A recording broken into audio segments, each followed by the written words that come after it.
وہ سویرے ہی سویرے واپس آ جاتی ہے، ڈھور ڈنگروں کو چارہ پانی دیتی ہے، میرے لیے روٹی تیار کرتی ہے، شام تک سارے ہی کام کرتی رہتی ہے، بچوں کو روٹی کھلا کر سلاتی ہے، میرے پاس آ کر پوچھتی ہے اور کوئی کام تو نہیں کرنا؟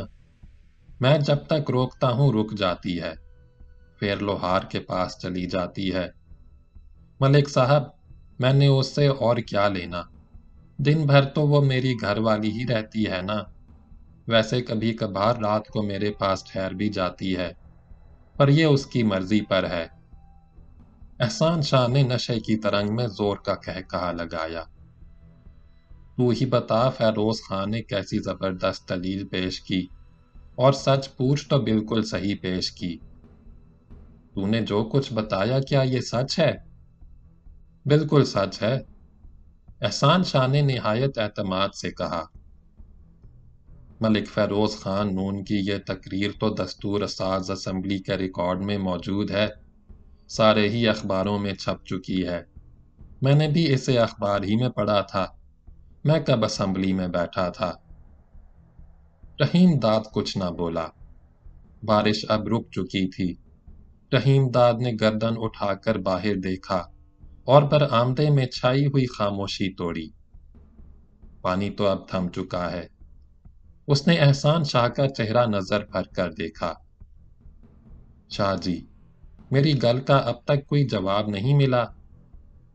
کون سی گل؟ احسان شاہ نے دریافت کیا۔ وہی ماکھے کے بازو کی واپسی کی گل۔ رحیم داد نے لہجے میں نرمی پیدا کرتے ہوئے کہا۔ شاہ جی، میری خوشی ہے کہ تو اس کی گھر والی واپس دے دے۔ چودھری تو کہتا ہے تو دے دوں گا۔ احسان شاہ رضامند ہو گیا، پر ماکھا اس کا ناس مار دے گا۔ تو نے اسے دیکھا نہیں، بہت زوردار جٹی ہے، ایک نمبر دانہ ہے۔ وہ جیسی بھی ہے میں چاہتا ہوں تو اسے ماکھے کے حوالے کر دے۔ رحیم داد بے تکلفی سے مسکرایا۔ شاہ جی، تینوں یہ بات ماننی ہوگی۔ میں نے کب انکار کیا؟ تیری گل ضرور مانوں گا، اب تو تجھ سے یاری ہو گئی ہے۔ احسان شاہ نے سرخوشی کے عالم میں کہا۔ پر ایک شرط پر واپس کروں گا۔ کیا شرط ہے؟ وہ بھی بتا دے۔ تو آج رات یہیں ٹھہرے گا، ویسے بھی رستہ خراب ہے، بارش کیچڑ میں اتنی رات گئے کیسے واپس جائے گا؟ شاہ جی، تیری یہی شرط ہے تو ٹھہر جاؤں گا۔ رحیم داد ہنس کر بولا۔ وہ واپسی کے متعلق پہلے ہی تذبذب میں مبتلا تھا۔ احسان شاہ نے زور دیا تو وہ بلا جھجک ٹھہرنے پر راضی ہو گیا۔ پر چودھری، تو نے میری پوری گل نہیں سنی۔ وہ بھی بتا دے۔ رحیم داد بدستور مسکراتا رہا۔ شرط ورد کیا ہے؟ یوں سمجھ لے یہ میری خوشی ہے۔ رسیلی آج تیرے کمرے میں رہے گی، تاکہ تجھے بھی پتا چل جائے میں نے 5 سال سے اسے اپنے پاس کیوں رکھ چھوڑا ہے۔ نہیں شاہ جی، ایسا نہیں ہوگا۔ رحیم داد نے صاف انکار کر دیا۔ تو جوان بندہ ہے۔ احسان شاہ نے تیوری پر بل ڈال کر تیکھے لہجے میں کہا۔ جانے تو نے کیسی زمینداری کی ہے، اللہ وسایہ کی طرح تو بھی پہلے مزارہ تو نہیں رہ چکا؟ رحیم داد سراسیمہ ہو گیا۔ اس نے جھٹ صفائی پیش کی۔ ایسی گل نہیں، میں کتنا بڑا زمیندار تھا یہ تو میرا کلیم دیکھ کر تو اندازہ لگا سکتا ہے۔ اس نے بات بنائی۔ گل اے ہے جی، میرا پیو تھا تو بڑا زمیندار، پر بہت نیک بندہ تھا۔ اس نے میری ماں کے سوا زندگی بھر کسی دوسری زنانی کی طرف نظر اٹھا کر نہیں دیکھا۔ پر تو اپنے پیو کے رستے پر چل کر ادھر زمینداری نہیں چلا سکتا۔ مزارے تیرے بس میں نہیں آئیں گے، ان کو دبا کر رکھنے کے لیے ایسا کرنا ہی پڑے گا۔ احسان شاہ نے اپنی بات پر زور دیتے ہوئے اصرار کیا۔ تجھے میری یہ گل تو ماننی ہی پڑے گی۔ دیکھ، ضد نہ کر، میں نے تیری گل مانی ہے تو تجھے بھی میری گل ماننی ہوگی۔ وہ نشے سے جھوم کر ہنسا۔ اب یاری کی ہے تو اسے نبھانا بھی پڑے گا، میں تو یاروں کا یار ہوں۔ احسان شاہ نے گلاس ختم کیا، شیدا کو بلایا، وہ آیا تو اسے کھانا چننے کی ہدایت کی۔ رحیم داد چپ بیٹھا رہا۔ کھانے کا کمرہ برابر ہی تھا، دونوں نے وہاں جا کر کھانا کھایا۔ کھانا مرغن اور خوش ذائقہ تھا، مگر رحیم داد زیادہ نہ کھا سکا۔ کھانے سے فارغ ہو کر احسان شاہ حویلی کے زنان خانے کی جانب چلا گیا۔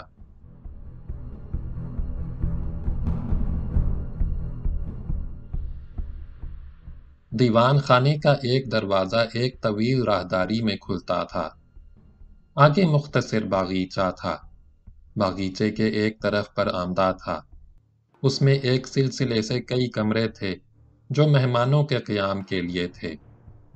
شیدا نے ایک کمرے میں رحیم داد کو پہنچا دیا۔ کمرہ خوب ہوادار تھا، دروازوں اور کھڑکیوں پر پردے پڑے تھے۔ کمرے کے ایک طرف مسہری بچھی تھی، اس پر اجلا بستر تھا، قریب ہی میز رکھی تھی، اس پر لیمپ روشن تھا۔ شیدا اسے کمرے میں چھوڑ کر باہر چلا گیا۔ رحیم داد بستر پر لیٹ گیا، اس نے لیمپ کی لو مدھم کر دی۔ بارش پھر شروع ہو گئی تھی، بادل رک رک کر گرج رہے تھے، بجلی بھی کڑک رہی تھی۔ کمرے کی کھڑکی باغ کی جانب کھلتی تھی، ہوا کے بھیگے ہوئے جھونکے اندر آ رہے تھے۔ رحیم داد نے آنکھیں بند کر لیں اور سونے کی کوشش کرنے لگا، مگر ذرا ہی دیر بعد دروازہ آہستہ سے چرچراتا ہوا کھلا۔ رحیم داد نے آنکھیں کھول دیں، مڑ کر دروازے کی جانب دیکھا کہ دھندلی روشنی میں ایک عورت دہلیز کے پاس کھڑی دروازہ بند کر رہی ہے۔ اس کی پشت رحیم داد کی جانب تھی، وہ سبز کنارے کا سرخ ریشمی لاچا باندھے ہوئے تھی۔ دروازہ بند کرنے کے بعد وہ مڑی، اس کا رنگ چمپئی تھا، صورت شکل گوارا تھی، البتہ آنکھیں روشن اور خوبصورت تھیں۔ اس نے ہاتھ اٹھا کر اپنی ناک کا کوکا درست کیا اور آہستہ آہستہ رحیم داد کی جانب بڑھنے لگی۔ وہ 25-26 سال کی جوان اور صحت مند عورت تھی۔ رحیم داد خاموش لیٹا رہا۔ عورت چپ چاپ آ کر پائنتی کی جانب بستر پر پیر لٹکا کر بیٹھ گئی۔ بادل ایک بار زور سے گرجے، بارش تیز ہو گئی۔ رحیم داد تکیے کے سہارے اٹھ کر بیٹھ گیا۔ وہ عورت کو ایک ٹک دیکھتا رہا، پھر اس نے کھنکار کر گلا صاف کیا۔ تم آکے کی گھر والی ہے؟ ہاں جی، میں اس کی گھر والی ہوں۔ اس نے رحیم داد کی جانب دیکھے بغیر جواب دیا۔ تیرا نام کیا ہے؟ رحیم داد نے بات چیت آگے بڑھائی۔ نام تو جی میرا سگرا ہے، پر شاہ جی مجھے رسیلی کہتا ہے، اب سب اسی نام سے پکارتے ہیں۔ وہ آہستہ آہستہ بولتی رہی۔ تو نے ماکھے کا نام لیا، تو اسے جانتا ہے؟ ہاں، رحیم داد نے گردن ہلا کر اقرار کیا۔ یہ بتا تجھے کبھی وہ یاد بھی آتا ہے؟ آتا تو ہے، پر اس سے کیا ہوتا ہے جی؟ رسیلی کا لہجہ بجھا بجھا تھا۔ 5 سال سے اوپر ہو گئے میں نے اسے نہیں دیکھا۔ اگر شاہ جی تجھے واپس بھیج دے تو اس کے پاس چلی جائے گی؟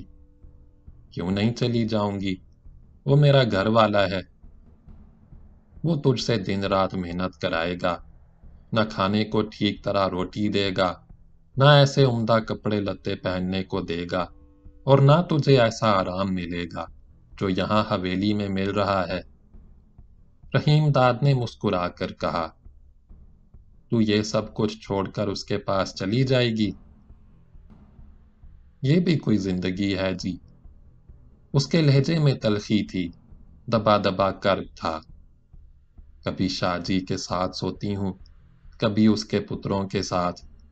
تیرے ایسے مہمان ادھر آ کر ٹھہرتے ہیں تو ان کے ساتھ بھی سونا پڑتا ہے۔ اس کی آواز میں رقت پیدا ہو گئی۔ کئی تو ایسے مہمان آتے ہیں کہ پوری روشنی میں سارے کپڑے لتے اتروا دیتے ہیں۔